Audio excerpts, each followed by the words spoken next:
Ovu epizodu sam želeo da snimim od samog početka, od kada radimo ovaj podcast, ali sam tek sada našao pravu sagovornicu za ovu temu. Pre nešto više od 100 godina u Beogradu je neko upalio sijalicu i pretvorio noć u dan. Iza toga naravno nije stajala samo tehnika i tehnologija, već hrabrost, vizija, odluke i želja ljudi da grad izgleda modernije i drugačije. Ovo je priča o elektrifikaciji Beograda.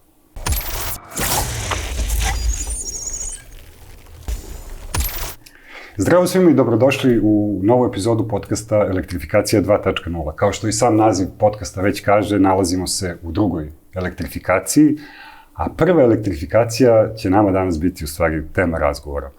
Šta znači druga elektrifikacija? Pa ona bukvalno znači prelazak na decentralizovanu proizvodnju energije, dakle da svi možemo da učestvujemo u tome, prelazak na grejanje i hlađenje putem električne energije, povezivanje elektromobilnosti. Sa druge strane, zanimljivo je pogledati kako izgledala ona prva elektrifikacija. Kada pričamo o tom periodu, pričamo o tome da nije bilo ni uličnog osvetljenja, ni svetla u domovima, nisu postojali bojleri, nisu postojali fenovi, šporeti, sve ono što danas koristimo i prosto je teško jako zamisliti kako je tadašnji svet funkcionisao. Ja ne znam da li bi mogao da živim u takvom svetu. Ali upravo zbog toga danas pričamo sa nekim ko će nam približiti taj period, znači kraj 19. i početak 20. veka. To je bio veoma dinamičan period, kako u tehničkom, tako i u političkom i u društvenom smislu. Srbija se tada izuzetno menjala, Beograd se tada menjao, a da bismo mi sve saznali kako se tada to dešavalo i koje sve to implikacije ima na današnje vreme, pozvali smo u goste Zoricu Civrić, koja je muzejski savjetnik u Muzeju nauke i tehnike u Beogradu i ona će nam otkriti neke detalje koji se nalaze u publikaciji koju ona pripremila, koja je danas evo kod mene u rukama i ja sam imao zaista veliko zadovoljstvo da je skoro celo pročitam. Nisam još stigao sve. U pitanju je hronika izgradnje komunalne infrastrukture u Beogradu u periodu od 1884. do 1903. Jedan jako važan, dinamičan period. Publikacija je izuzetno detaljna, a električna energija je samo deo ove priče. Dobar dan, Zorice, i dobrodošli u podcast Elektrifikacija 2.0. Dobar dan. Mi danas zapravo pričamo o elektrifikaciji 1.0, zar ne? Da, pričamo o elektrifikaciji 1.0 i zaista ste odabrali odličan naziv za podcast, zato što razmišljajući, jer to mi je posao, o elektrifikaciji, nekako sam i sama u nekom trenutku razmišljala kako je ovo 2.0. Nije to ništa epohalno, jel? Ali mislim da ste odličan naziv za podcast izabrali. Sjajno, to jeste. Baš smo razmišljali kako bi to sve moglo da izgleda i naravno krenuli smo od Nikole Tesle, koji je nekako i zamislio tu elektrifikaciju, ali taj Teslin san je na kraju ostao nedosanjan. On je zamišljao čistu energiju, besplatnu energiju širom sveta. Besplatna energija sigurno nije čista, pa još manje čini se, iako idemo sad ka toj novoj elektrifikaciji koja to treba da donese, pa je otud nekako i nastao tako naziv podcasta, ali ono što ja hoću da vas pitam jeste prvo, otkud vi u muzeju? Vi, koliko se ja razumeo, ste završili elektrotehniku, zar ne? Da. Ajde recite mi nešto o tome malo samo. Pa izabrala sam elektrotehniku kao jednu oblast o kojoj pre nego što sam je upisala nisam znala mnogo, a privlačilo me je to što se tu uči, istražuju se te nevidljive sile koje postoje i koje nešto na kraju proizvedu. I zanimao me taj put, kako od nečega što je nevidljivo nastane nešto što je vidljivo i što mi vidimo stalno oko sebe. Kad sam završila fakultet, onda sam nekako shvatila da ja možda nisam za projektne biroe, nego da je za mene nešto drugo. I sasvim slučajno jedan moj drug pogledao je u novinama oglas koji je dao muzej Nikole Tesle da traži kustosa koji je završio fiziku ili elektrotehniku. Iako zaista nisam znala pa skoro ništa o Nikoli Tesli, ništa bitno osim onog opšte da je on izumeo asinhroni motor, to smo učili na fakultetu, ali ne mnogo više od toga. Tako sam se našla u muzeju Nikole Tesle. Nekih 18 godina sam bila tamo, a sada sam u Muzeju nauke i tehnike. I zapravo istraživanje zgrade u kojoj se nalazi Muzej nauke i tehnike i neka namera da pišem o toj zgradi zapravo je dovela i do ove knjige. Ta zgrada koja danas izgleda kao jedna velika industrijska zgrada, izrasla je iz jedne male zgrade koja se nalazila na istoj lokaciji, a u toj maloj zgradi, koja je više možda ličila na neku porodičnu kuću, malo veću, u toj zgradi počela je sa radom prva električna centrala. U Beogradu, jel? U Beogradu, i to je bila prva javna električna centrala u Srbiji. Znači, javna, namenjena ne samo za industrijske svrhe, toga je već bilo i pre Beograda, već za uvođenje javnog osvetljenja i naravno kasnije za osvetljenje domova i za primjenu, uopšte javnog primjenu. Sad, kako sam zapravo počela da razmišljam o tome kada se to u Beogradu prvi put postavilo pitanje, kao centrala nije iznenada se pojavila, nego šta je prethodilo tome i kada se ta beogradska opština, to je prvi nivo na kome se odlučivalo, kada se opština opredelila da uvede novo osvetljenje i idući unazad, došla sam negdje do 1880. godine, kada se zapravo razmišljalo o potpunoj modernizaciji grada i o mnogo projekata je planirano, ali jedna grupa projekata bila je nekako razmatrana kao jedan projekat. To je bilo sve ono što je infrastruktura, to je uvođenje novog vodovoda, uvođenje kanalizacije i nove vrste osvetljenja. U tom prvom trenutku, a govorimo o 1880. godini, tramvajski saobraćaj i uopšte saobraćaj nije bio među ovim glavnim temama, ali ova 3 projekta jesu. I tako su nekako vodovod, kanalizacija, osvetljenje i nadalje, sve dok nisu izvedeni ili kao kanalizacija neizvedeni, tretirani su isto kao jedan veliki posao. Eto, i tako je, nekako sam zaključila, pa nemoguće je sad izdvojiti samo jedan projekat, uz to je toliko bilo zanimljivo za mene. Boravak u tom vremenu, čitanje svih zapisnika sa sednice Beogradske opštine, to je tako kao, zaista sam to posmatrala povremeno kao neku vrstu dijalog liste i verujem da bi iz toga mogla da nastane jedna dobra serija, jer je tu toliko zanimljivih istorijskih ličnosti, neke koje znamo, neke koje manje poznajemo, neke koje možda srećemo u nekom sad novom okruženju, nismo o njima razmišljali kao osobama koje će učestvovati u javnom životu, kao što su inženjeri, na primjer. Eto, tako da me je to povuklo da sa svim tim junacima i da prosto povremeno navijam za to kako se ide napred, povremeno da budem ljuta, da ne mogu da verujem šta se desilo, ali eto, tako je nastala knjiga. Sjajno. Znači, krenuli ste od jedne zgrade, završili ste na jednoj skoro epohi. I vrlo ste je proživjeli, zajedno sa akterima te epohe, koliko vidim. Da, zajedno sa akterima. Morala sam stati tu oko 1903. jer ipak se menjaju istorijske okolnosti, menja se klima. To je super. Ajde odmah da vidimo to. Mislim da se vratimo na sam početak. Ajde da probamo da razumemo prvo šta se dešavalo u Beogradskoj opštini. To smo nekako i rekli šta su oni hteli da rade, ali da vidimo kakva je ta bila društveno-politička situacija.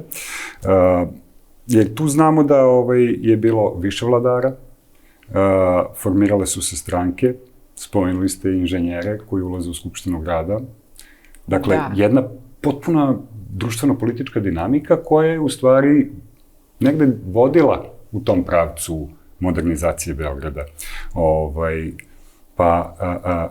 Jel možemo malo da nekako sad razumemo taj pejzaž da bismo mogli onda da uđemo u projekte kako bismo upravo razumeli to zašto ste vi navijali i vaše razočaranje u tome? Pa, jeste bio vrlo zanimljiv period. Verujem da je, pored toga što sigurno nije bilo lako, ali bio je veoma zanimljiv i izazovan, jer se odjednom nalazite na jednom početku, na neki način kao kad počinje da se piše i vi imate ispred sebe prazan list. To nije bilo baš toliko prazno, ali evo u kakvim okolnostima počinje proces modernizacije koji je bio neizbežan. Srbija je 1878. godine na Berlinskom kongresu stekla državni suverenitet, nezavisnost od Otomanske imperije. Međutim, tu svoju nezavisnost nije baš dobila ni lako, morala se obavezati, znači za uzvrat, za podršku Austro-Ugarske za sticanje nezavisnosti. Srbija se obavezala da će izgraditi prugu od Beograda do Niša i dalje do granice sa Bugarskom i Otomanskim carstvom. Sa druge strane, Ugarska se obavezala da će izgraditi prugu od Budimpešte do Beograda. Interesantno je da su projekti odgovaraju nekim današnjim projektima. Jeste, baš razmišljam upravo o tome sada. Koji se izvode. I, dakle, već sama najava tih projekata železničkih koji će se desiti u Srbiji, već je značila da se Srbija otvara. Znači, već samo odvajanje iz stanja u kome se nalazila, to je sa jedne strane dovelo, dakle, Srbija stiče nezavisnost, ali će ipak sve biti pod velikim uticajem Austro-Ugarske, a sa druge strane bit će težnji za približavanjem i uticajem Rusije. To su naše stalne teme političke u zemlji, tako da je to bio izvor napetosti u zemlji, političkih prilika, ali sa druge strane to otvaranje je dovelo nove ljude u Srbiju, kako one koji su bili zainteresovani za nove poslove, jer se već znalo u kakvom je stanju Beograd kao prestonica. Pre svega se gledalo na Beograd, jer se i govorilo o tome šta se planira u Beogradu, tako da, dakle, stižu brojni stručnjaci, stižu i oni koji imaju sredstva, novac, i zainteresovani su za ulaganje. Naravno, to su oni budući koncesionari, je li tako? Budući koncesionari, njihovi predstavnici, zastupnici, njihovi pravni zastupnici, naravno tu su i prevaranti i razni svet se skuplja u Beogradu. I kako je baš pomenuo jedan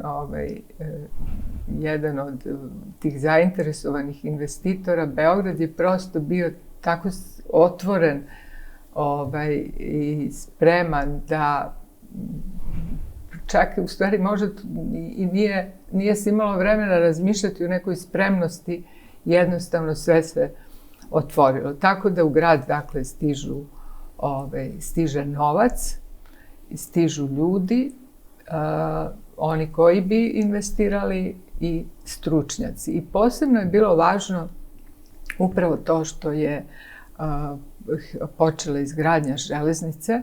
Znači, Srbija je potpisala trgovinski ugovor i železničku konvenciju kojom se obavezala na izgradnju železnice, kako naravno nije bilo mogućnosti da sama finansira izgradnju. Prvo je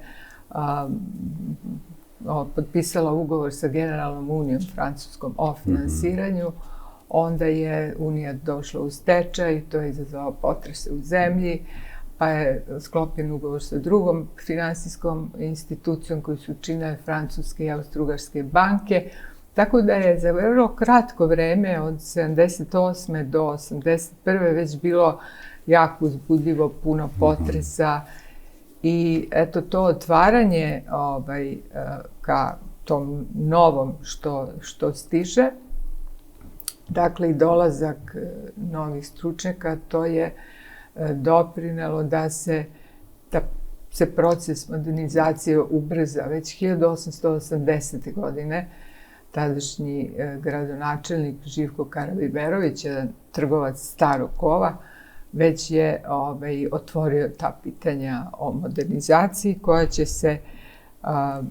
koja će se kasnije realizovati. I dakle, možda je još dobro da pomenem kakve su bile finansijske prilike. Znači, jasno nam je da se železnica finansirala od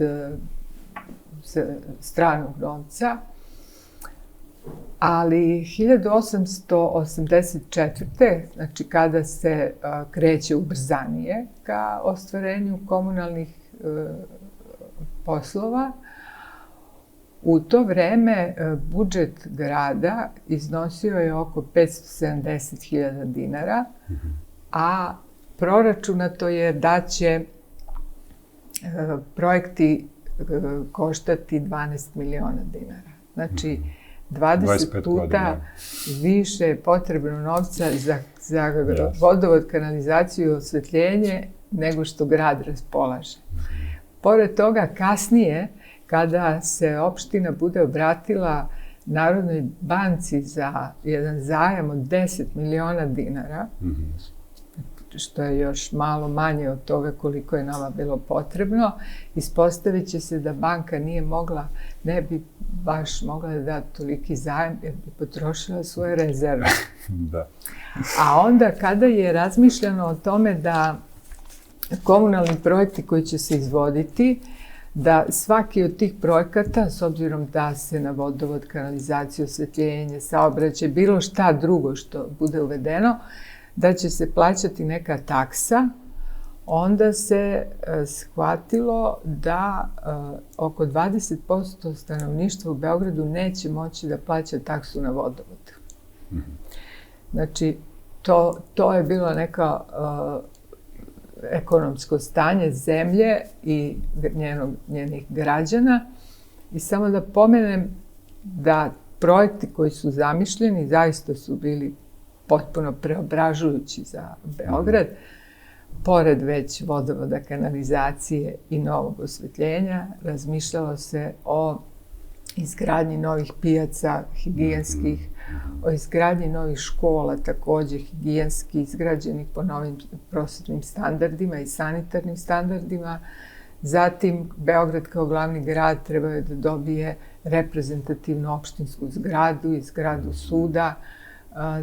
Ono što je bilo jako važno, to je utvrđivanje obale, izgradnja Savskog keja i pristaništa, kao i magacina gde bi mogla da se skladišti roba koja stiže iz inostranstva. Tako da je to sve bilo jako zamašno i vrlo dinamično u tom toku kako da se ostvari. Znamo sad taj istorijski kontekst, znamo da su trebale velike finansije, da je budžet grada bio mali, da ljudi nisu imali novca, znači bili smo siromašni. Ali ono što mene zanima jeste ko je donosio odluke, kako je to funkcionisalo. Imali smo i nekoliko smena vlasti na nivou cele Srbije. Da li je sve to uticalo nekako, pozitivno, negativno? Da, bilo je dosta smena vlasti. Kako se to sve zbivalo i dešavalo? Ja sam pratila rad Beogradske opštine i rad opštinskog odbora. To je ono što danas zovemo Skupština grada Beograda. To je Skupština grada, jeste, to su odbornici opštine. Za to vreme, već ste pomenuli, bili i vladare i političke partije. Znači, u ovo vreme kada se planira modernizacija Beograda, u isto vreme, 1881. godine, nastaju i glavne političke stranke koje su obeležile politički život države, a to su Narodna radikalna stranka, Napredna stranka i Liberalna stranka.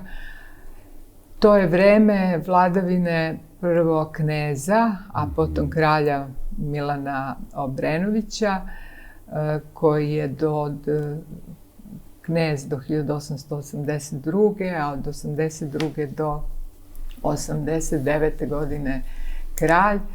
Potom je abdicirao, što iz političkih, ličnih razloga, iz neke samosvesti da je najbolje da abdicira. Predao je vlast sinu koji je bio maloletan. Od 89. do 93. imamo namestništvo i od 93. do 2003.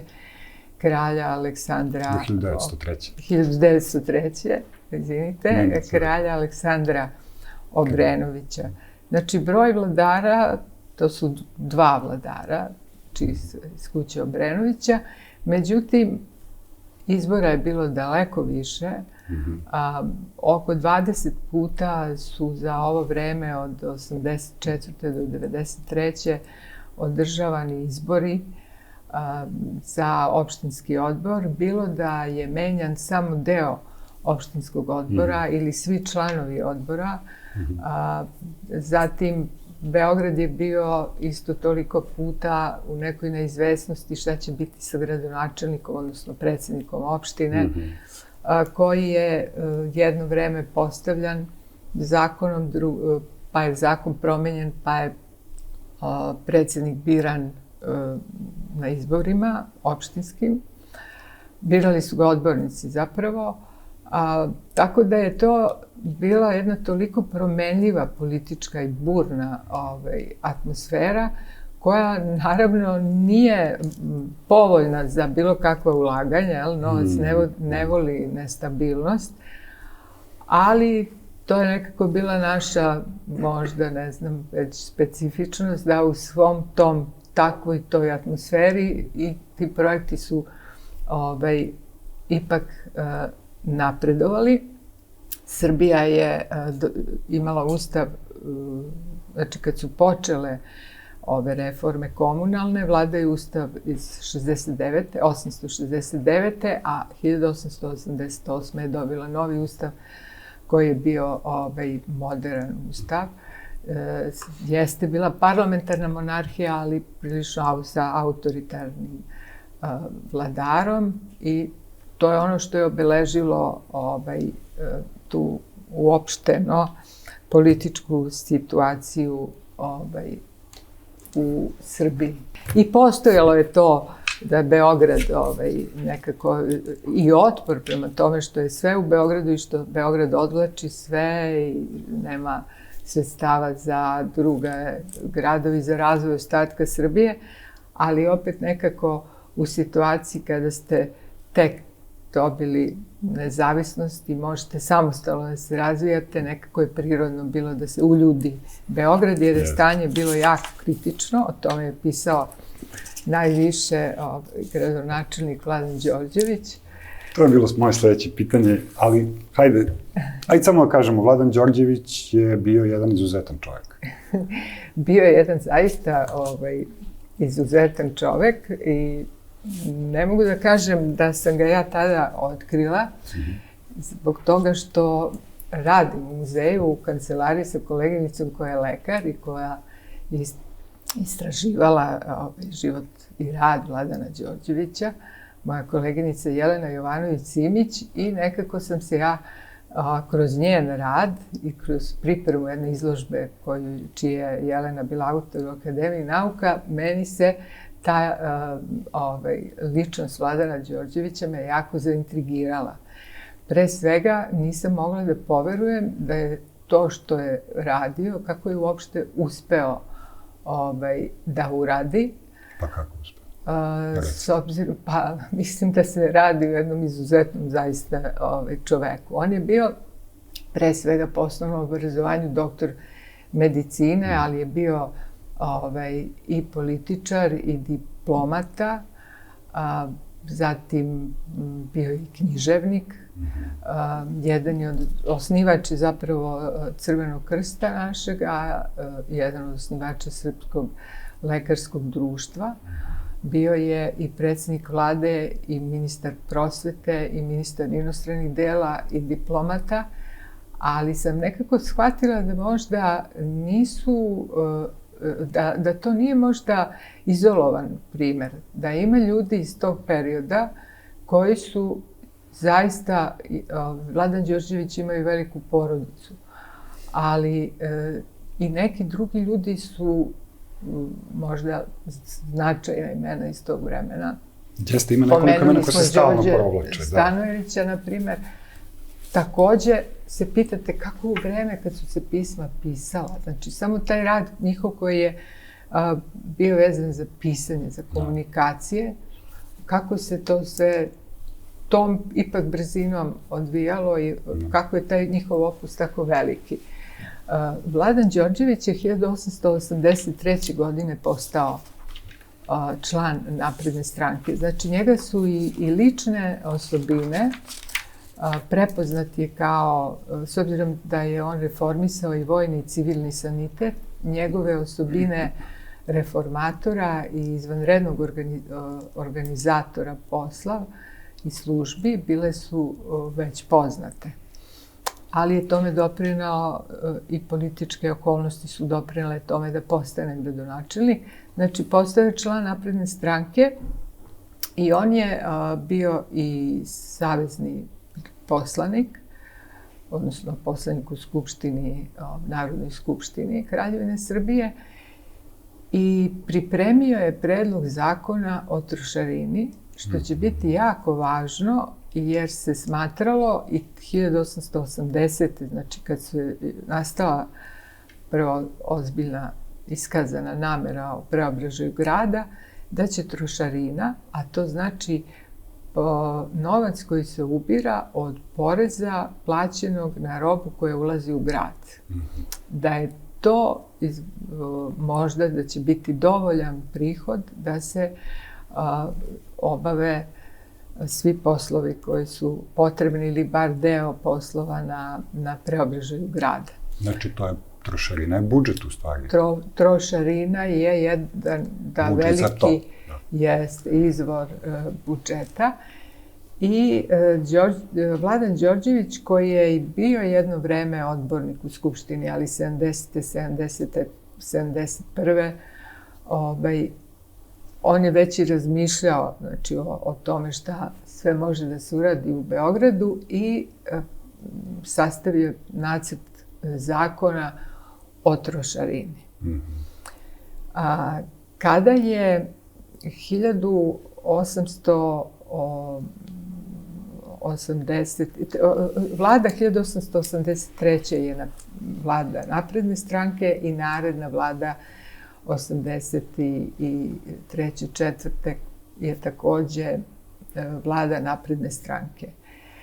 Napredna stranka je imala nameru da na čelu Beograda bude neko ko je izuzetno energičan i ko je spreman da iznese taj posao koji predstoji Beogradu. Tako da je Stojan Novaković predložio Vladana Đorđevića za gradonačelnika, odnosno za predsjednika opštine. Sad, do jednog trenutka na snazi je bio zakon kojim se predsjednik opštine bira. Međutim, promenjen je zakon tako da je donet zakon o opštinama kojim predsjednika opštine postavlja knez. I na taj način je obezbeđeno da predsjednika opštine može da postavi knez, odnosno da bi Vladan Đorđević mogao biti postavljen na to mesto. Ali izuzetno mudar Vladan Đorđević je uslovio svoje prihvatanje nove dužnosti usvajanjem zakona o trošarini. Jer je znao da ako nema sredstava ništa ne može ni da se uradi. Tako da je Skupština usvojila zakon o trošarini. Međutim, taj zakon je stupio na snagu, ali da bi se on u potpunosti mogao realizovati, trebalo je da se ustanovi linija trošarine, da se ustanovi ustrojstvo na koju robu će se plaćati trošarina. Tim zakonom faktički opština je ovlašćena da može da vodi poslove koji predstoje, a detalji su trebali da budu kasnije razrađeni.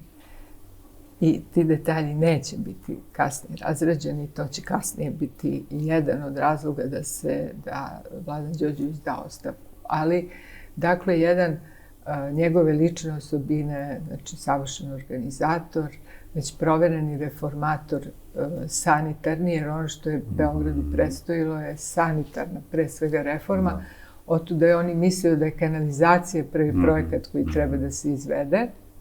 Znači, trošarina, kanalizacija.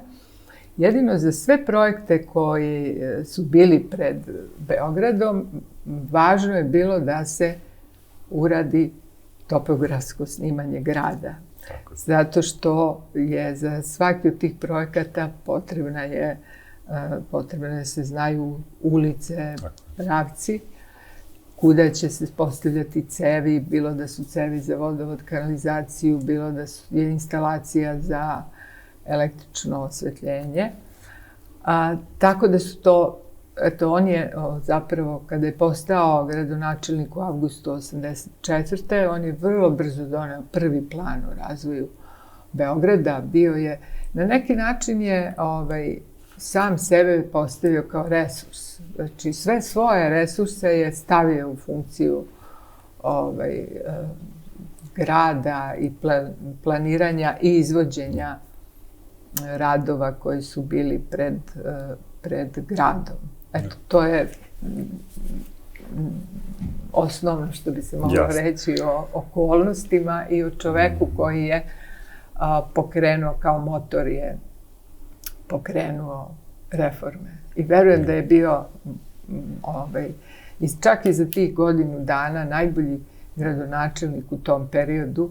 To je period koji poznajem. Ne mogu da kažem za ostale periode, jer ih nedovoljno poznajem da bih to mogla da tvrdim, ali verujem bi dalje važnije. Dobro, rekla si da je Vladan bio godinu dana gradonačelnik. Koji je razlog zašto je dao ostavku? Nisu bili valjda toliko kratki periodi izbora gradonačelnika? Da, nisu bili kratki, samo godinu dana, od avgusta 1984. do avgusta 1885. godine, a razlog je vrlo interesantan, jer zapravo iste okolnosti koje su ga dovele, ista stranka koja je pomogla da on dođe na vlast, sukob unutar te stranke će tog čoveka stajati položaja na kome je. Naime, pomenula sam da je zakon o trošarini usvojen, ali da je njime opština ovlašćena da uđe u velike poslove, da ih samostalno vodi, či određene stepen njene ingerencije, a trebalo je taj zakon razraditi u detaljima da bi on zaista mogao da zaživi i da bi opština mogla da ubira prihod. Međutim, nikako, iako je opštinski odbor utvrdio i liniju trošarine, znači koja je to linija unutar koje će se plaćati trošarina, iako je to utvrđeno, iako je utvrđena vrsta robe na kojoj će se plaćati porez, iako je utvrđeno ustrojstvo, kako će se vršiti naplata, iznos tarifa, sve, nikako zakon nije bio izglasan. I sad, u iščekivanju da se izglasa zakon, Vladan Đorđević, razmišljajući i dalje unapred, smatrao je da je ono što je potrebno opštini, to je potpuno nova organizacija i nova struktura koja bi opštinu učinila sposobnom da može da ima ljude koji će bar jedan deo poslova koji su do opštine moći da prihvati i da ih vodi. Tako da je pripremio i predlog zakona o opštinama novi i na to se opštinski odbor je o tome odlučivao, razmatrao. Međutim, u isto vreme nastaje sljedeća situacija. Predsjednik vlade je Milutin Garašanin, a ministar unutrašnjih dela je Stojan Novaković. Prethodno je bio ministar prosvete. Stojan Novaković se nije slagao sa autoritarnom vlašću vlade Milutina Garašanina. On se tome suprotstavljao i taj sukob išao dotle da je on morao da ostavku na mesto ministra unutrašnjih dela. A novi ministar unutrašnjih dela koji je postavljen, on je bio u izuzetno dobrim odnosima sa upravom grada, to je bio nivo više od same opštine. I Vladan Đorđević nije bio u milosti novog ministra unutrašnjih dela. Čak je i uprava grada smatrala da je to bavljenje novim ustrojstvom opštine ima neke, okarakterisano je i kao nekom radom čak i protiv vlasti, neka karakteristika potpuno neprimerena za ono što je to stvarno bilo. Tako da u toj situaciji Vladan Đorđević je iz ličnih razloga, jer je bio pobratim Stojana Novakovića, odlučio da je najbolje da on da ostavku, jer grad sa njim na čelu nema budućnost. Tako da se taj period potpuno ugasio. Međutim, iako je trebalo vremena da se izađe i da se nađe novi put, to je bilo baš lutanje sve do negde 1889. godine. 88. 9. tu se nekako vidi da će moći da ima snaga da se izađe iz situacije u kojoj se Beograd našao. Ali veliki broj dokumenata koji je tada nastao, izveštaja, bit će korišćen i dalje. Vrlo je zanimljivo da Vladan Đorđević je izabrao izvanredne savjetnike. On nije imao poverenje u domaće inženjere, zato što je situacija koju je zatekao i u Beogradu bila takva da ništa nije baš mnogo davalo razloga da se ima poverenje. Neki most koji je postojao tad je baš srušen ili je bio oštećen, ali i u to vreme do 84. godine nije ni bilo u zemlji naših domaćih inženjera koji su bili spremni za nove poslove. Oni koji su postojali bili su vezani za železnicu i bili su strani inženjeri. Dakle, Vladan Đorđević na osnovu savjetnika koje je imao, on je predložio, poslušao je savjet da se formira jedna mala delegacija koja će obilaziti gradove u Evropi i uveriti se u to kako sistemi vodovoda, kanalizacije i osvetljenja funkcionišu u tim gradovima.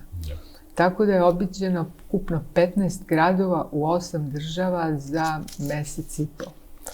To je i najinteresantnije je da prvi grad u koji se otišlo bio je Temišvar. Temišvar je jedini grad u to vreme, znači radi se o 884. godini, koji je imao, u kome je električno osvetljenje uvedeno na nivou celog grada, a ne kao recimo u Minhenu, Berlinu, Londonu, gde je deo grada ili ulica bio osvetljena da bi se više proverila i testiralo električno osvetljenje. Određena je komisija koji su bili Vladan Đorđević i još 2 člana, to su Marko Krsmanović i Jovan Antula, 2 trgovca, i još nešto što odlikuje Vladana Đorđevića, možda kako je birao ljude koje će uzimati za savjetnike, moram to da pročitam. Znači, predložio je Marka Krsmanovića i Antulu. Prvog je predložio kao opšte poznatog poštenjaka, iako je milioner, a drugog, što je tada bio, znači, Jovan Antulu, jer je bio najobrazovaniji trgovac u Beogradu. Mislim da je imao izvanredne saputnike za put i za ulogu koju su oni dobili. Međutim, šta se desilo kad oni su putovali krajem novembra i vreme je bilo jako hladno. Temišvar se snabdevao iz jedne hidrocentrale, voda je zaledila, turbine nisu mogle da rade i njih je zatekao potpuni mrak. Znači, verujem da ništa gore nije moglo da se desi u vezi sa elektrifikacijom 1.0, osim zime koja je onemogućila hidrocentralu da radi. Ali su u ostalim gradovima su imali priliku da vide gasno osvetljenje i zaista na tom putu su upoznali značajne inženjere, videli su u gradovi, svih 15 gradova, bilo vodovod, bilo kanalizaciju, bilo osvetljenje, vodili su ih upravo da vide mašinska postrojenja, kako se funkcioniše. Tako da, iako bi nam se moglo činiti da jednom lekaru je u toj komisiji svakako mesto, s obzirom da se radi o sanitarnim reformama, ali dvojici trgovaca možda ne, međutim, izbor članova te komisije je veoma opravdan. Jeste. Dobro, ajde sada, možemo kažemo smo razumeli dobar deo svega. Situacije. Da, ajde da probamo da pređemo sad baš na elektrifikaciju. Znači sad u priči elektrifikacije u Beogradu imamo električne centrale, imamo javnu rasvetu, imamo tramvajski saobraćaj, imamo uvođenje električne energije u zgrade i stanove. E sad, iako nismo sad spomenuli to, koliko sam čitao knjigu, uvođenje tramvajskog saobraćaj u stvari negde neraskidivo sa elektrifikacijom Beograda. Kako misliš da je najzgodnije da krenemo sada u razgovor? Hoćemo da idemo možda onako hronološki kako se dešavalo? Evo ja ću tebi prepustiti sad prosto da izabereš pravac. Mislim, možda je dobar zaista taj hronološki pravac. Tačno je da tramvajski saobraćaj nije bio deo tih velikih poslova na samom početku, ali se nekako nametnuo i postao neodvojiv. Prva ponuda koju je grad dobio za tramvajski saobraćaj došla je 1885. godine, znači kad se završava ovaj početni ubrzani period reformi koje su zaustavljene. Znači, ponuda dolazi 85. Ona se ticala samo tramvaja sa konjskom zapregom i ništa se nije desilo,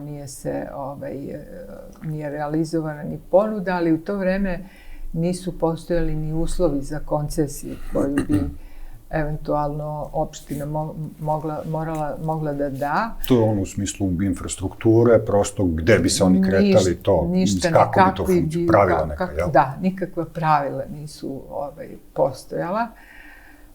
Jel postoji, izvini, tad neki saobraćaj u Beogradu generalno? Postojao je, da, postojao je saobraćaj kočijama. To je bio... Nije bilo još automobila, ničega. Su još rano, da. Rano je za automobile, znači to je bio način kretanja, verovatno i biciklima, zeleni saobraćaj. Dobro, i kako smo mi prošli generalno sa tim tramvajima? Od ta prva dva projekta, znači oni nisu izvedeni i onda se 1890. godine stigla ponuda izvesnog Periklesa Cikosa, koji nije bio poznat u ovom svetu posla na infrastrukturnim projektima, ali on je dao ponudu za uvođenje tramvajskog saobraćaja i to je bila kombinacija i konjske zaprege i mašina, s tim što se pod mašinama smatrao i parni saobraćaj i električni saobraćaj. Znači, to je bila jedna potpuna kombinacija svega mogućeg. Ja sam malo u šali, malo u zbilji napisao, korišćene su kombinovane tehnologije vuče. U stvari. Pa da, tako je predviđeno. Gledalo se zapravo kakve su sve mogućnosti.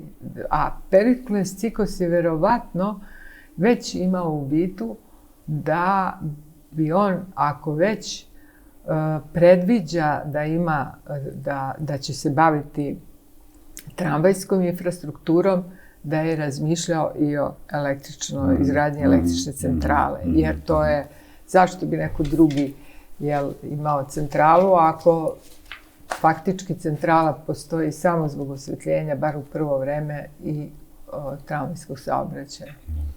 Tako da njegova ponuda dolazi 890. i to je, znači, konjska zaprega, kombinacija konjske vuče na linijama Kalemegdan-Slavija, Slavija-Pristanište i Terazije-Novo Groblje.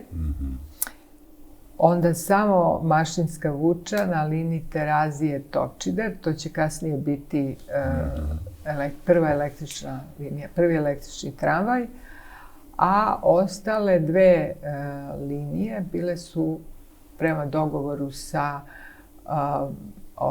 gradom. Jedna je bila linija koja je trebala da ide od pristaništa do železničke stanice, dalje do Savskog keja. Znači, ona je bila važna. Zašto je bilo predviđeno mašinama? Jer bi se tu već tovarila roba koja iz magacina koji su na Savskom keju, pa mašine mogu više robe da povuku. I takođe je linija na relaciji Kalemegdan-Novo Groblje isto bila predviđena za ili konjsku vuču ili mašinski saobraćaj, mašinski tramvaj. Ja, koliko sam video u knjizi, i tada je postojao neki društveni dijalog gde se pričalo o tome da li se isplati ili se ne isplati, da li to sve ima smisla i tako dalje. I video sam čak i da je sledeći, čini mi se, gradonačelnik Beograda na skupštini Beogradske opštine izneo svoj stav, baš govoreći o tome da se o tome priča, međutim da će vrlo brzo svi koji nabavljaju robu u Beogradu shvatiti prednosti ove tehnologije. To je bilo jako zanimljivo, kao jedan od onako zdravorazumskih glasova koji izgleda i imao neki odjek dalje. Kako je završena priča sa tramvajima u tom periodu? Tramvajski saobraćaj je prva linija je otvorena 1892. godine. Znači, to je 2 godine kasnije od toga kada je data ponuda. Za samo 2 godine? Za samo 2 godine. I ta linija to je bila linija Kalemegdan-Slavija, ali već 1894. je i prvi električni tramvaj. Tako da, uprkos svim problemima koji su postojali, uprkos teškoj situaciji, stanju u kome je bio Beograd, ovim unutrašnjim previranjima političkim, Beograd je zapravo jako brzo završio te velike projekte, osim kanalizacije. Koji ostaje nezavršen projekat za Beograd i u 21. veku? Posebna, jedan od neverovatnih zaista projekata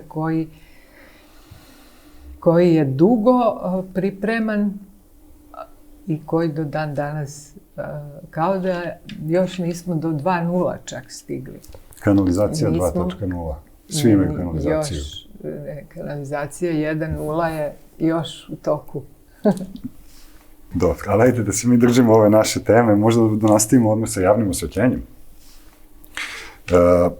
Ti si spomenula u jednom trenutku da kad su otišli u Temišvar da se zaledila se centrala, nisu mogli da proizvode električnu energiju iz hidrocentrale, pa je bio potpuni mrak. U to vreme fenjeri su bili na gas, petrolej. Beograd je imao fenjer na petrolej, je li tako?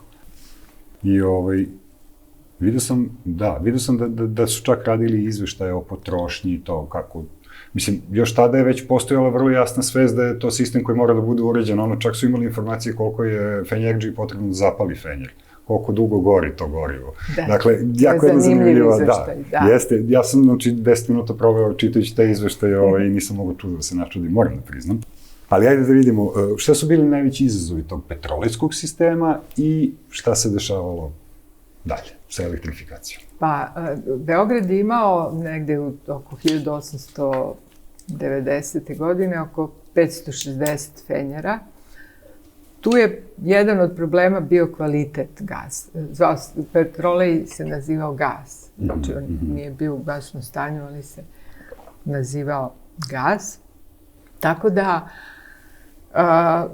problem je bio kvalitet petroleja koji je uvožen, zatim redovnost održavanja fenjera, čišćenje fenjera. To ne izgleda možda kao veliki problem, ali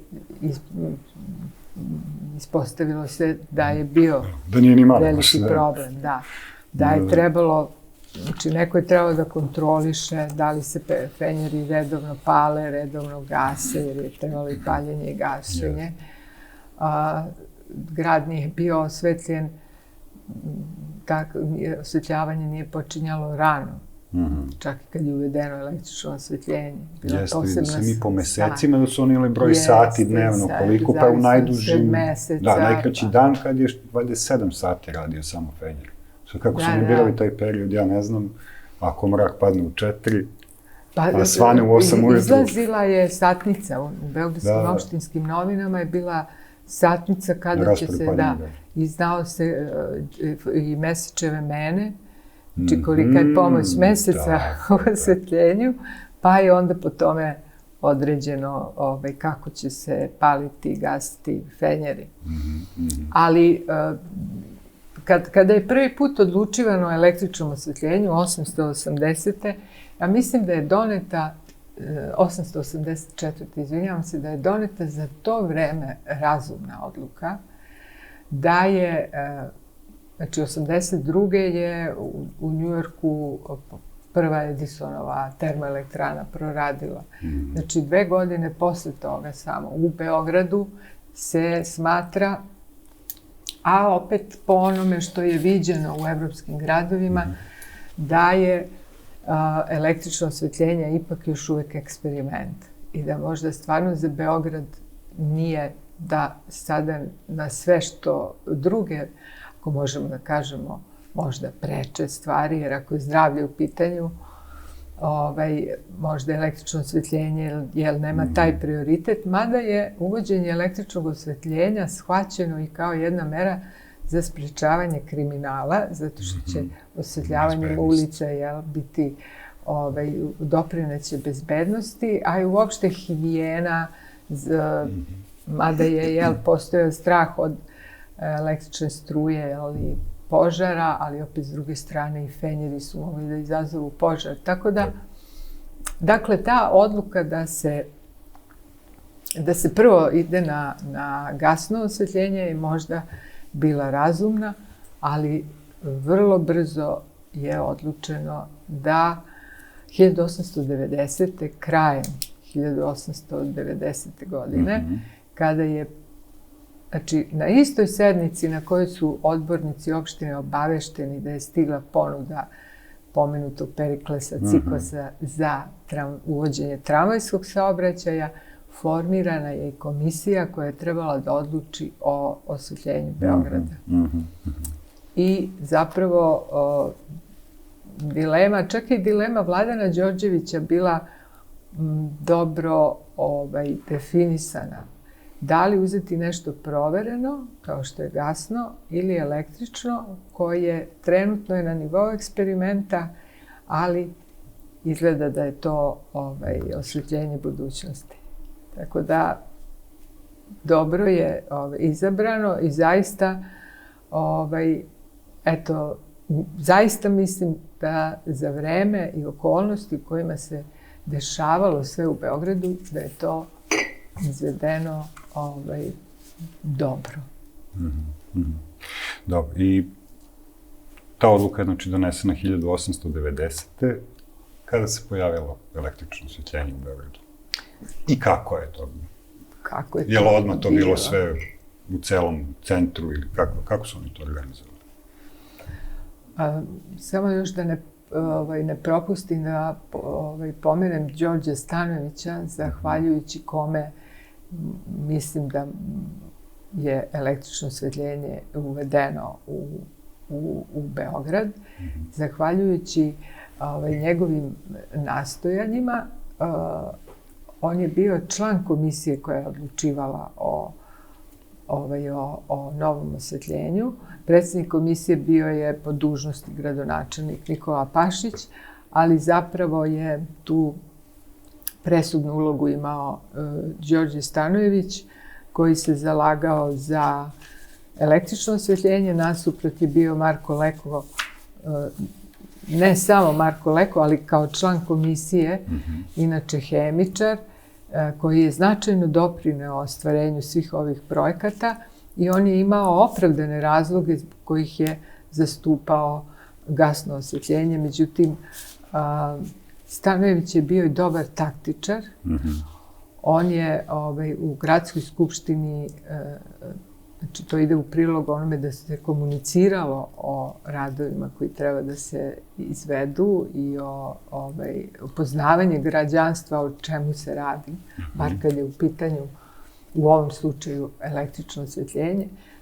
Đorđe Stanojević je održao jedno predavanje u opštini i tako ga je dobro organizovao da je mogao da bar postigne da većina smatra da će grad, a potom i država imati koristi od uvođenja električnog osvetljenja, jer tako bi mogli da kažemo, električno osvetljenje je bilo samo prethodnica elektrifikacije industrije.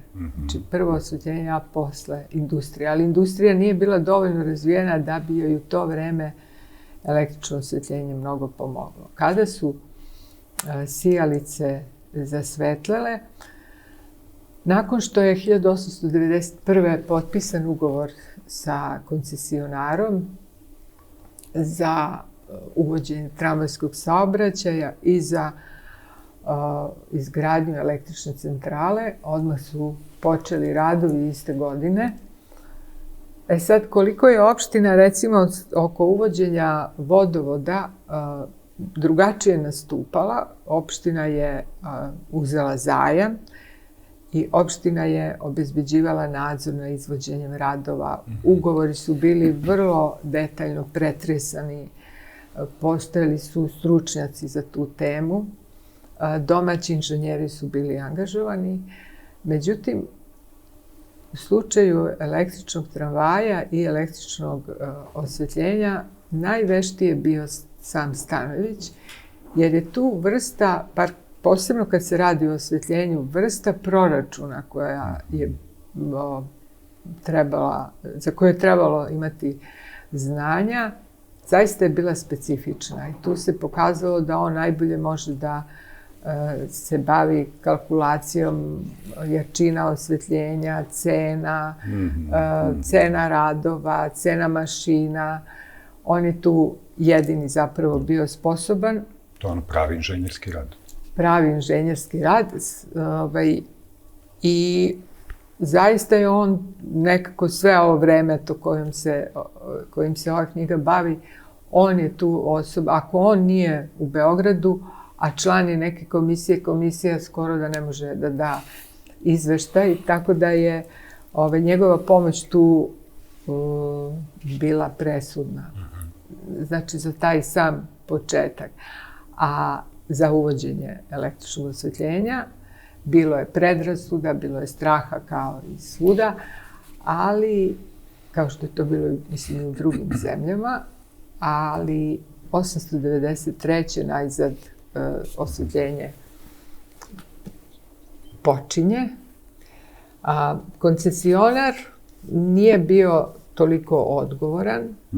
a sama opština, kada je u pitanju tramvaj, nije bila dovoljno, nije možda obratila pažnju na sve aspekte ugovora koje bi se, sad govorimo paralelno i o saobraćaju i o osvetljenju, jer upravo u tom slučaju vođenja posla to je bitno.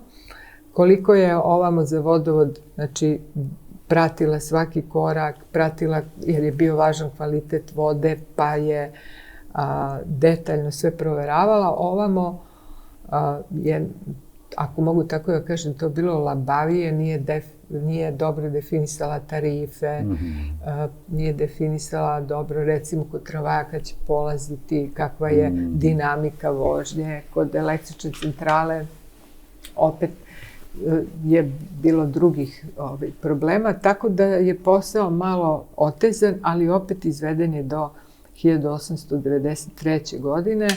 I dok znamo kada je počeo sa radom Beogradski vodovod, kada je krenuo prvi tramvaj na konjsku vuču, kada je krenuo prvi tramvaj na električnu vuču, jer su povodom tih događaja opština organizovala svečanost, osvećen je vodovod, osvećen je tramvaj na konjsku vuču, osvećenje tramvaja na električnu vuču. Međutim, o početku rada električne centrale nemamo nikakav podatak o određenom danu koji se smatra njenim početkom rada. Električna centrala je verovatno već od kraja 1892. godine morala raditi, morala biti u nekom probnom radu da bi se proveravala oprema i da bi se proveravale instalacije. Ono što pouzdano znamo, a znamo iz beležaka Albera Malea koji je podučavao kralja Aleksandra istoriju diplomatije, Alber Male je zabeležio da je postojalo veliko očekivanje da gradske sijalice zasvetle 1893. 6. marta povodom proslave dana proglašenja kraljevine. Međutim, to se nije desilo. Ali mesec dana kasnije, 14. aprila 1893. sijalice su sigurno zasvetlele, ali opet ni taj dan nije prošao kao naročito upisan dan u istoriju rada električne centrale. Moguće zbog toga što je zapravo tog dana kralj Aleksandar Obrenović ukinuo namesništvo i preuzeo vlast. I to je bila jedna vrsta zapravo državnog udara i zasedevala je Beogradska opština, odnosno opštinski odbor. To nije bila atmosfera u kojoj bi se od sada organizovao posebno jedan događaj svečanosti povodom početka rada električne centrale, a izgleda da ni odnosi između koncesionara, jer umeđu vremenu Perikles Cikos je prodao koncesiju, ali je zapravo postao većinski koncesionar u novom društvu. To je bilo jako srpsko-francusko društvo, tako da će sve do kraja 1903. godine i dalje električna centrala i saobraćaj biti u rukama ili francuskih koncesionara ili belgijskog koncesionara sa opet francuskim učešćem. Tako da ono što znamo sigurno to su da su sijalice u Beogradu zasvetlele 14. aprila 1893. i naredne 1894. proradio je i prvi električni tramvaj od Terazija do Topčidera. Dobro, ali ajde, kad je već proradio električni tramvaj, proradilo je javno osvetljenje, možda je sad i prilika da se malo sad opet vratimo nekako na početak razgovora. Prva električna centrala na mestu sadašnjeg muzeja nauke i tehnike. To nije bila jedina centrala, bilo ih je više. Kako su one radile? Za koga su proizvodili struju? Ko je proizvodio tu struju? Ko su bili vlasnici? Kako je ona distribuirana? To je isto zanimljivo pitanje. I kako je nastala distributivna mreža za električnu energiju? Znam da ima dosta pitanja, ali mislim da... Biće lako da se odgovori, zbog toga što, evo ovako, električna centrala u Beogradu je prva javna. Drugi gradovi nisu imali električne centrale. Poznato nam je da je 1884. godine prva električna centrala izgrađena, to je bila mala hidrocentrala, izgrađena za Vojno-tehnički zavod u Kragujevcu. U ovom zavodu radio je jedan od junaka modernizacije Beograda, inženjer Todor Selesković, i njegovim nastojanjem je i izgrađena ta hidrocentrala. Pouzdano znamo da je hidrocentrala postojala i u tekstilnoj fabrici braće Minh u Paraćinu. Fabrika je počela sa radom 881. i zna se da je negde do 89. postojalo električno osvetljenje. To su bile električne centrale u Srbiji do Beogradske električne centrale. Postojala je i električna centrala za Barutanu Obilićevo 891. To je isto zasluga Todora Seleskovića. I Beograd 893. Ta centrala u Beogradu je imala oko 430 kilovata kada je počela da radi. Sjajno. A negde do 910. imala je oko 3 megavata.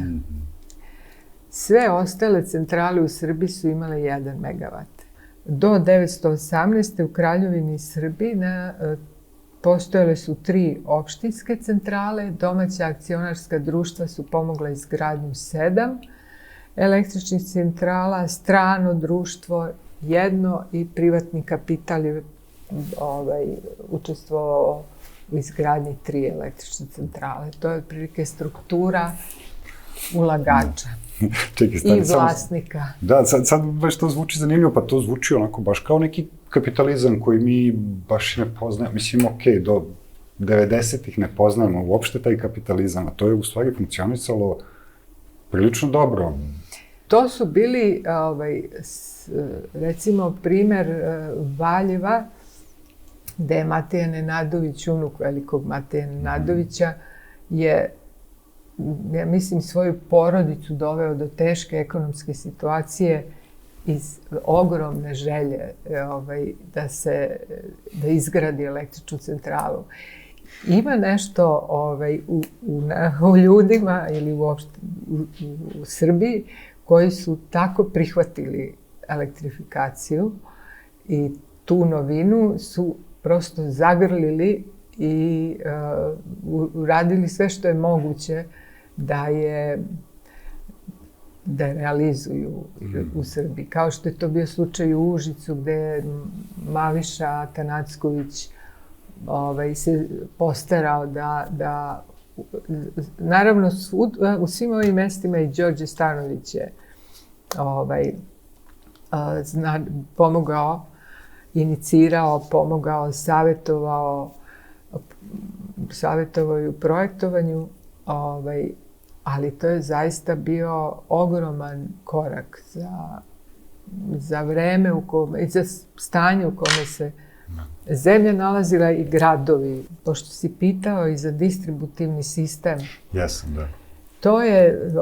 To je vrlo interesantno jer mogli bi da kažemo da su električne centrale bile kao tačkasta, nepovezana mesta potpuno. Sve tamo do 30. godina.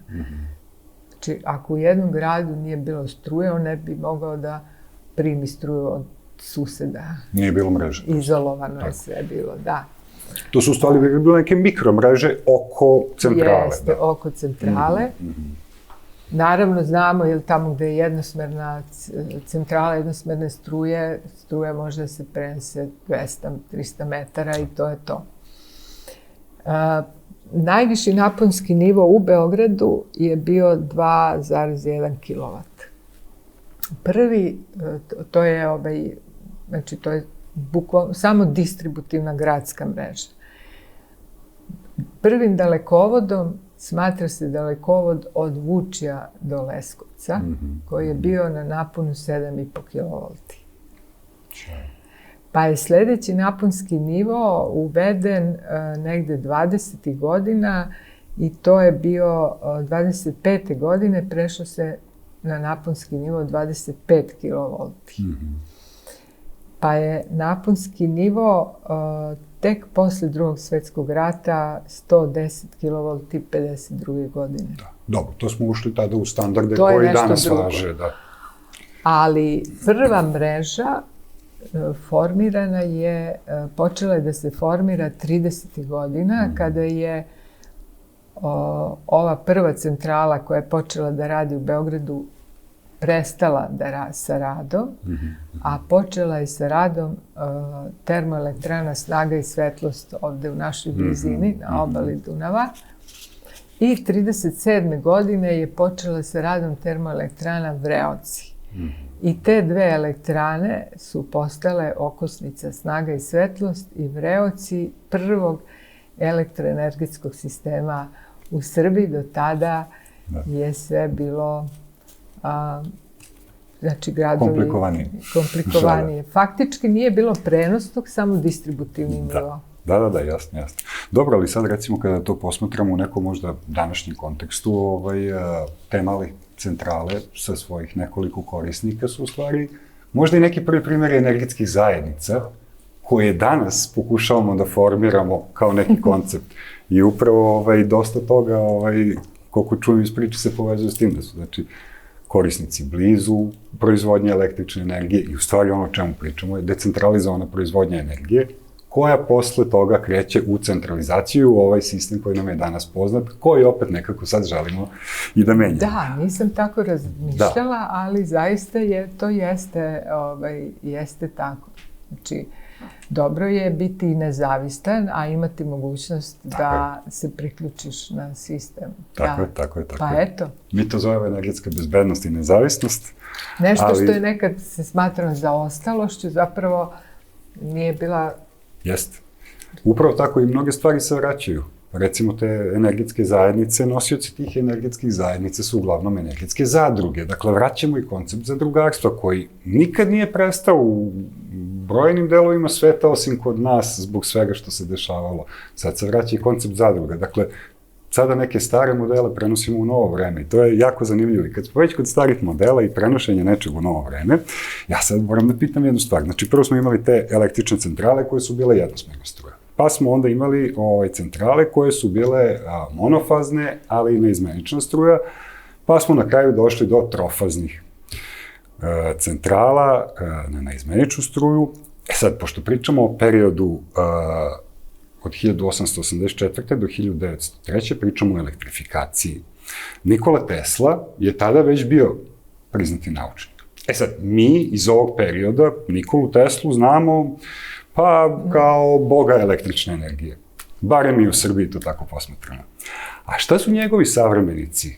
On je, znači, živeo, radio tada. Šta su njegovi savremenici mislili o njemu i da li je on imao neki neposredan uticaj na ovaj proces elektrifikacije koji se dešavao? Da. Tesla je za nas nacionalna veličina. I ne samo za nas. Pa kao nacionalna, da. Nije samo za nas. Tesla je u ovo vreme kada se dešava ceo ovaj naš projekat veliki o kome govorimo, zapravo došao u Beograd. Ja mislim da je Tesla bio u Beogradu baš u vreme dok je još bilo dosta iskopanih ulica i gde su svi radovi još bili u toku, kako na završavanju vodovoda.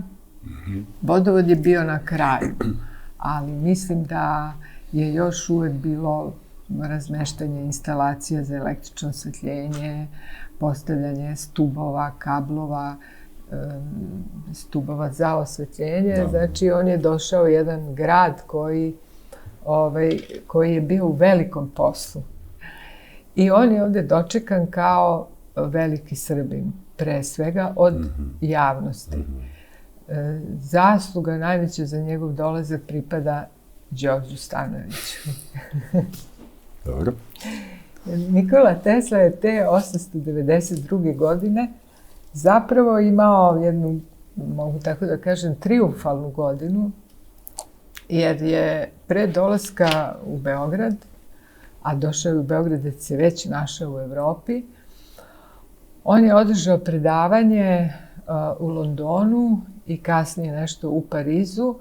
Predavanja, to je bio februar 892. i kasnije u martu u Francuskoj. Predavanja posvećena električnom osvetljenju, ali bežičnim putem. Tako da je... Kad smo to rekli? 1892. 92. Zapravo, u to vreme, kada se u Americi vodi rat struja i kada treba da se donese odluka koji sistem će biti primenjen na Nijagari, znači, u velikoj borbi koju su faktički vodili George Westinghouse i ispred kompanije Westinghouse i Thomas Edison ispred onog što će biti General Electric, Tesla je bio sasvim u drugoj oblasti. Znači, on je završio sa žičnim prenosom i bavio se bežičnim prenosom. Sjajno. Mislim, iz 2026. i dalje je smešno. Da, pa kad sam u jednom trenutku svog takvog istraživanja Teslinog rada shvatila, pa on uopšte nije bio, on je, mislim, ne bio je prisutan, on je bio upoznan s tim šta se dešava, ali on je već išao drugim putem. Da. I negde mi je jasno da, naravno da nije mogao taj sistem da zaživi. Pa kako bi neko ko je uložio sve u sistem, nazovimo ga žični, sad trebao da ulaže u istraživanja bežično, kad ni ovaj prvi nije ni uspostavljen, a kamoli do kraja, a kamoli tek isplaćen. Znači, čekam drugo vreme. Dakle, Tesla je došao kada je Đorđe Stanojević shvatio da Tesla se kreće iz Londona ka Parizu, da je došao i u Liku. Iz Like je otišao u Zagreb, Zagreba u Beč i potom u Budimpeštu, gde ga je dočekala delegacija Beogradske opštine sa pozivom da dođe u Beograd. I zaista Tesla dolazi u junu 82. I ja sam našla podatak da je Tesla sa Đorđem Stanojevićem obišao gradilište nove električne centrale, ali u vreme kada sam to našla, ja nisam zapisala koja je to bila novina i sada mi verujte da je to se desilo, ali da ne mogu da se pozovem na članak u kojem sam to našla. Naravno, to je nedostatak istraživača koji ne zapiše odmah nešto što... Dobro, ali to poziva na novo dopunjeno izdanje, tako je. Da. Ali verovatno, ja pretpostavljam, mislim, Tesla je održao predavanje koje se ticalo njegovih aktuelnih istraživanja, znači to su visoke frekvencije. To je nešto što niko nije mogao verovatno ni da ukapira. Možda Đorđe Stanojević, možda. Da. Đorđe Stanojević je bio fizičar u stvari, a prvi profesor elektrotehnike doći će tek, ja mislim, 895. i to je bio Stevan Marković. Znači, osim fizičara, u osnovnom zanimanju, Đorđe Stanojević se specijalizovao i za astronomiju i meteorologiju, nismo imali, nije ni postojala elektrotehnika kao disciplina dugo vremena. Znači, ona se negde u to vreme i formirala kao nauka, do tada je bilo elektromašinstvo, a elektrotehnika, tako da smo i tu u dobro se u pravo vreme prihvatili i postavljeni profesora za tu oblast. Znači, Tesla dolazi u grad i verujem da razume da je Beogradu jednosmerna struja dovoljna u prvom trenutku, jer mislim da je već bilo pregovora, jer i čak je i u ugovoru koji je potpisan sa koncesionarom stajalo da se kasnije vrši unapređenje. I to je bilo moguće, znači nije bilo motora, nije bilo... Da. Znači dajte prvo osvjetljenje pa... Teško je iz ove perspektive razumeti sad sve te izazove koje mi prosto nemamo, ne možemo ni da sagledamo. Da. Dobro, ali znači Tesla je bio tu, on je održao predavanje, je li tako? Održao je predavanje. Dao neke savete, je li učestvovao on dalje u tom procesu ili ne? O tome ne znam, deluje da ne, jer ono koliko sam imala prilike da vidim iz njegove prepiske, iz članaka koji su izlazili u to vreme, da on tu dalje nije učestvovao. Možda nađeš nešto za dopunjeno izdanje, to bi bilo super zanimljivo, a bilo bi lepo, stvarno bi bilo lepo da i Tesla dao neki svoj doprinos, ali nema veze, neka druga stvar se desila u stvari u vezi sa Teslom, nakon njegovog predavanja. Urađena je ona publikacija koja je kasnila. Đorđe Stanojević. Jeste. Ja mislim da je vredno to reći, jer ja mislim da je to prvi u stvari, a možda čak i udžbenik. Nije udžbenik, ali ajde objasnim. Da, to jeste jedna od prvih, jer u isto, ili možemo da kažemo da su bile dve prve, jedna u Srbiji, druga u Americi. Đorđe Stanojević... Knjige. Đorđe Stanojević se dogovorio sa Teslom da Tesla po povratku pošalje tekstove svojih predavanja, fotografije ili staklene ploče, tako da se njegova predavanja mogu odštampati i učiniti dostupnim našoj javnosti. I to se desilo već 1894. Znači, pored pomenutog Vladana Đorđevića, Đorđe Stanojević je sledeći čovek masovne produkcije. Prosto je neverovatno šta je sve uspeo. I to je knjiga koja je izašla u Srbiji, a u Americi iste godine izlazi knjiga Thomasa Comerforda Martina, u kojoj isto to sabrana Teslina predavanja i članci i sa svim propratnim crtežima, fotografijama. Tako da, eto, u dve zemlje u isto vreme se pojavljuje prva knjiga o Tesli i to će dugo vremena biti, možda tek kasnije sa pojavom Slavka Bokšana, literatura o Tesli. Kada smo već sada pričali o Tesli, ja moram da te pitam za Đorđa Stanojevića. Toliko puta smo ga pomenuli, rekli smo šta je sve radio, ali suštinski nismo objasnili ko je on. Otkud on u celoj toj priči, a mislim da je jako važno jer je zaista jedna od impozantnih ličnosti tog perioda, poput i gradonačelnika mog imenjaka Vladana Đorđevića. Pa hajde samo da tu jednu malo priču o njemu čujemo, da saznamo ko je čovjek zaista. Đorđe Stanojević je rođen inače u Negotinu i potiče iz jedne ugledne trgovačke porodice. On je završio Prirodno-matematički fakultet Filozofskog fakulteta Velike škole, filozofskog odseka. Da, u Beogradu jeste. I 1881. je završio fakultet i odmah je postavljen za profesora fizike u nama obližnjoj sada prvoj gimnaziji Beogradskoj. I znam da se ta gimnazija ponosi svojim profesorima. Dakle, jedan od njih bio je Đorđe Stanojević. Nakon što je predavao kao profesor, on je dobio stipendiju Ministarstva vojnog da se usavršava u observatorijama u nekoliko evropskih centara. Je proveo 3 godine na specijalizaciji u oblasti astronomije i meteorologije. Po povratku u zemlju predavao je kako na Vojnoj akademiji fiziku, tako i mehaniku je predavao, a na velikoj školi je predavao i fiziku i astronomiju sa meteorologijom. Bio je, pored ovog profesorskog njegovog zanimanja, on je bio posvećen fotografiji. Pored toga, bio je i direktor jedno vreme Beogradske observatorije.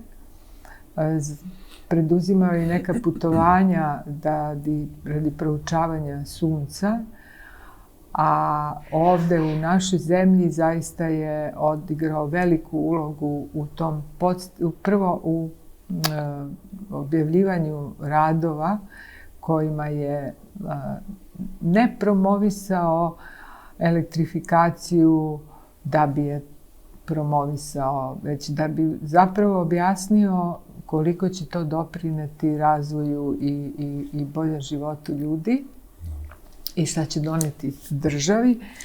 Tako da je zaista njegovom zaslugom su elektrificirani mnoga od ovih mesta koja smo prethodno pomenuli.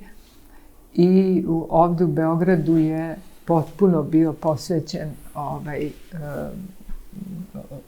ovoj centrali i njenom radu, ali već se vidi kako tamo bliže 1900. godini svaki put kada dolazi do nekih mogućnosti u promeni statusa koncesionara, Đorđe Stanojević se jako trudio da tada brani interese opštine, ali se vidi, ja o tome sada ne mogu, ne znam, dovoljno, ali vidi se da tu dolazi razni uticaji protiv kojih se treba boriti. Znači, uticaji u oblasti finansija i on se tu i negde je isklonjen u jednom trenutku, tamo kraju 1900. sklonjen je jer je ali i u svom obraćanju kada se zahvaljivao svima koji godinama sarađivao, ne može da se vidi šta je bilo to što je konkretno bilo protiv njega, ali se vidi da je pametnije da se skloni, da se negde povuče iz svega. Možda je zanimljivo da kažem, trebalo ranije da kažem, Beogradska opština je u tom ugovoru sa koncesionarom za električno osvetljenje plaćala koncesionaru 80.000 dinara mesečno kao nadoknadu koju je koju je za isporučenu električnu energiju. Sa budžetom od 560.000 godišnje. Kasnije je to bilo nešto i više. Poraslo je, ali recimo vožnja tramvajem, prva vožnja, znači konjskim tramvajem, 892. blizu su godine, koštala je 10 para. Dobro. Kad bi to preveli, recimo danas, jel možemo to da prevedemo? To ne znam, da, pa eventualno bi mogli da prevodimo, da, ne znam kako bi preveli. Ne, dobro, čisto me zanimalo. Ali ovo, znajući te budžete koliko su iznosili opštinski, znači da to, tu se vidi da to... 10 para. Znači, to je 800.000 vožnji suštinski za tih 80.000 dinara. Znači, šta biste uradili, za te pare? Da. Dobro. Dobro, ne moramo da znamo tačno, mislim, ali da, eto kao... Dobro. Ali ajde, ono što se mi ostaje nekako kao priča za kraj, pa ostaje kada je struja ušla u javne objekte i domove. Dakle, ko je u Beogradu prvi imao priliku da pretvori noć u dan? Unutra. Pa to ko je baš bio prvi, znači prvi su bili oni koji su uveli instalacije. Či javno osvetljenje jeste bilo 1893. april. Do kraja te godine doneti su prvi uslovi koji su se ticali tarifa i naplate električne energije, korišćenja električne energije. Naredne godine su doneta, znači sad već 894. prva pravila o postavljanju instalacija u kućama, što znači da je tek 895. električno osvetljenje moglo da uđe u objekte, da. pre toga ne. Ljudi nisu prosto mogli da, neki nisu mogli da plate. Bilo je puno problema sa električnim osvetljenjem, često je nestajalo kad su bile i nevreme i bez nevremena. To je bio jedan od najvećih problema, znači stalnost električnog osvetljenja. Možemo da kažemo da u to prvo vreme struja je plaćena, potrošnja je plaćena paušalno, uglavnom. To sam isto teo da te pitam, da. Po sijalici. Po sijalici? Po sijaličnom mestu. Znači, dobro, ima smisla. Jer su sijalice bile jedini potrošači neko vreme. Da.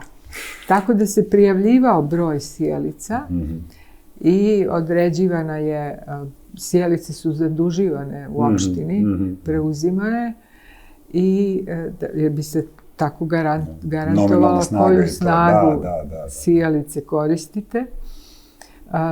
Potrošač je prijavljivao broj sijalica i na tako plaćao električnu energiju. Eventualno veći potrošači ili možda oni koji su, uvedena su električna brojila odmah, ali one su bila predviđena ili tamo za mesta gde je veća potrošnja i gde ima još nekih uređaja, ako su to zanatske radionice, ili ako su državne institucije gde ima mnogo više sijaličnih mesta, tu se potrošnja merila brojilima, ali ta vrsta paušalne naplate je dugo vremena bila. Tek negde uvedena je i tarife su uvedene, tako što želelo se zapravo podstaći zanatske radionice ili male privrednike da povećaju potrošnju električne energije, pa je tako usklađivana tarifa za industrijsku, odnosno zanatsku primenu. Eto, i taj sistem se razvijao negde postepeno. Pre nego što su ulice Beograda osvetljene i pre nego što će kasnije dobiti osvetljenje i kuće, domovi i zgrade, u Beogradu je postojalo električno osvetljenje i to za jedno ne možemo da kažemo pouzdano kada je zasvetlila sijalica.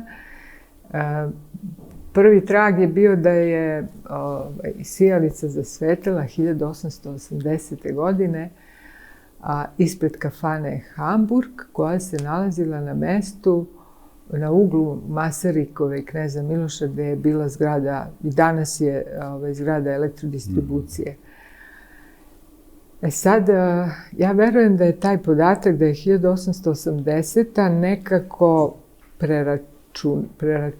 da se došlo preračunavanjem do te godine, da je to bilo nešto ipak kasnije, jer prvi članak koji govori o tome, on potiče iz... Prvi članak koji govori o tom događaju potiče iz 1939. godine i autor u članku govori da se jedan dečak seća tog događaja jer su ljudi nosili zagaravljena stakla, kao što je pomračenje sunca je opasno, tako i kad se gleda u svetlo kao u sunce. Isto je, treba zatamniti stakla. Međutim, verovatno da je to bilo kasnije i to električno osvetljenje bilo je moguće zahvaljujući jednoj lokomobili. Nešto slično biće kasnije primenjeno i u zgradi Narodnog pozorišta, gde je decembra 1882. godine između činova bilo električno osvetljenje u pozorištu. Znači, unutrašnje osvetljenje 882. to je 11 godina pre Beograda, a Narodno pozorište će se 897. godine priključiti na javnu mrežu. Znači, tako blizu centrale, ali malo će godina morati da prođe. Da. čitajući hroniku, slušajući sad sve ovo što si ispričala, stvarno ima brojnih detalja. U knjizi ih ima još više i zaista su neodoljivi. Ali imamo situacije koje neodoljivo podsjećaju na današnje vreme. A opet, imamo neke situacije koje se na trenutke čine kao da nisu iz naše Srbije uopšte i možda i mogu poslužiti kao inspiracija ili možda bolje kao neki vodič čak kako se modernizuje. Ima takvih situacija. Kako može modernizacija da izgleda? Sad ja za tebe za sam kraj hoću da pitam šta možemo da naučimo i da li možemo da uporedimo elektrifikaciju 1.0 i današnju elektrifikaciju 2.0? Znam da je možda malo teško pitanje, ali možda i nije toliko teško. Da, ima sličnosti i ima razlika. Mislim da je jedna od karakteristika, odnosno jedan od razloga zbog čega mislim da je 1.0 u Srbiji izvedena brzo, relativno, je bila brzina odlučivanja. Koliko god da se nama to čini sporo, to je bilo u stvari brzo. Jer je možda manji broj aktera bio uključen u donošenje odluke, što ima i svoje, ako gledamo danas, aspekta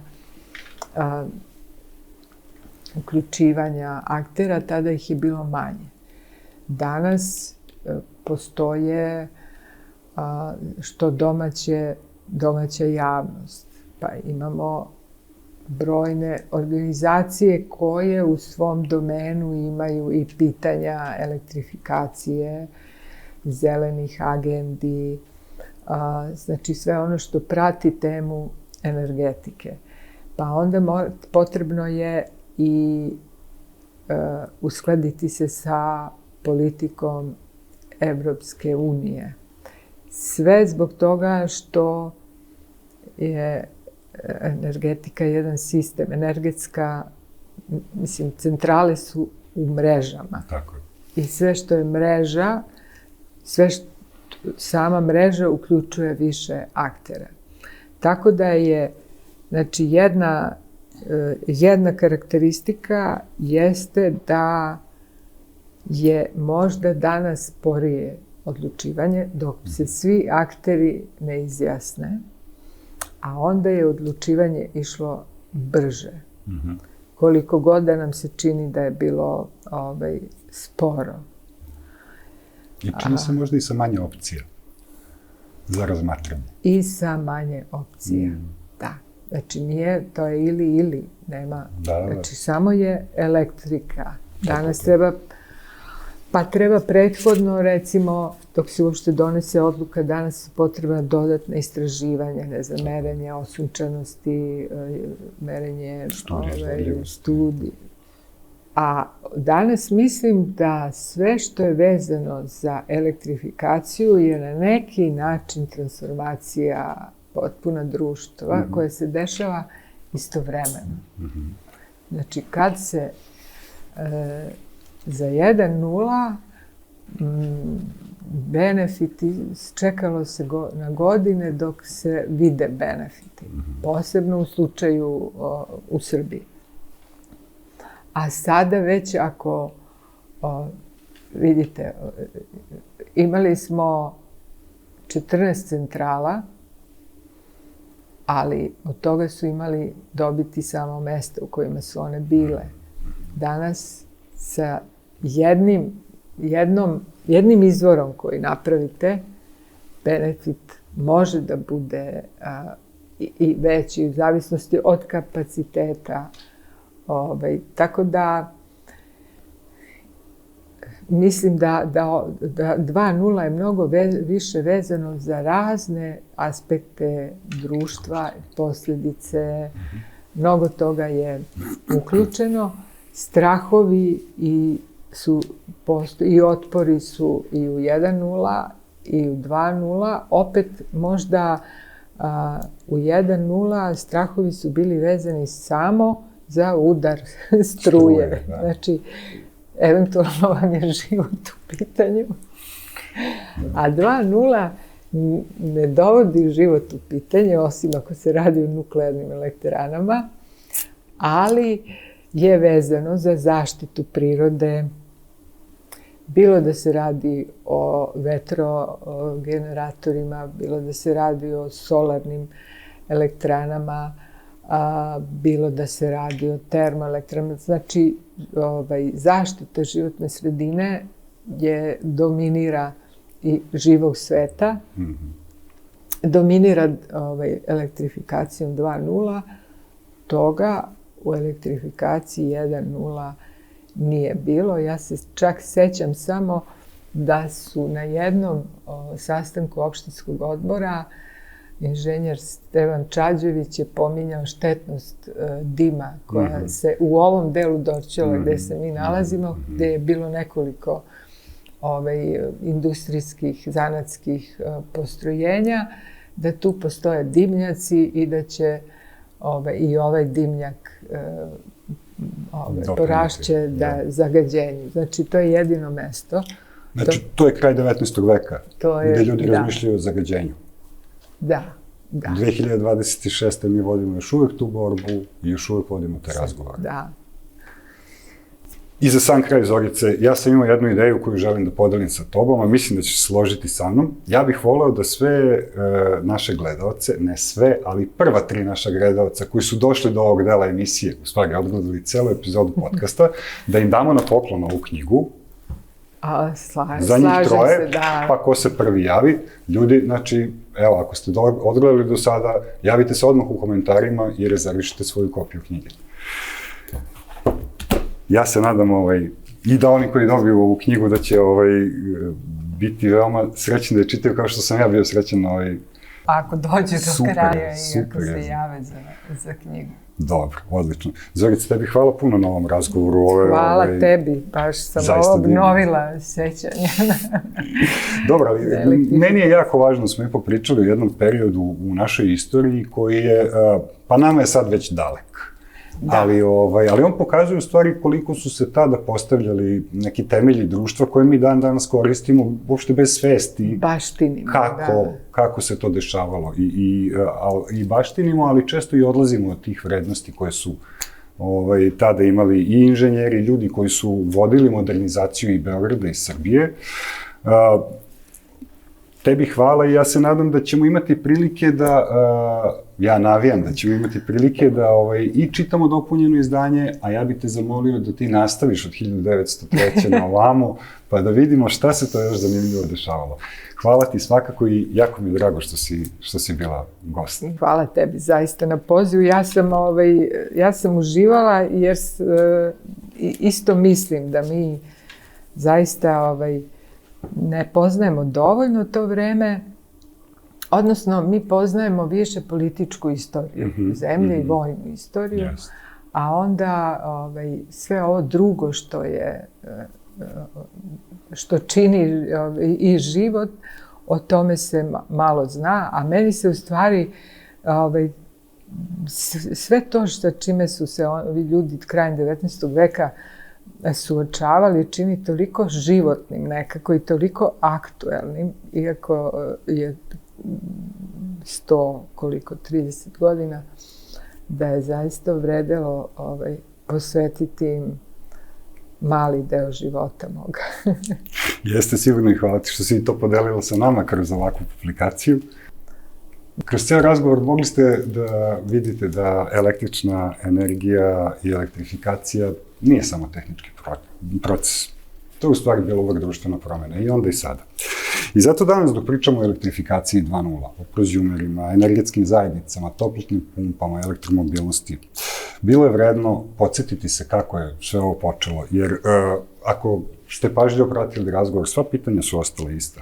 Ko donosi odluke, ko ima korist, ko učestvuje i koliko smo spremni da menjamo sistem. I ako smo nešto naučili iz elektrifikacije 1.0, to je da promene ne dolaze same od sebe. One se grade.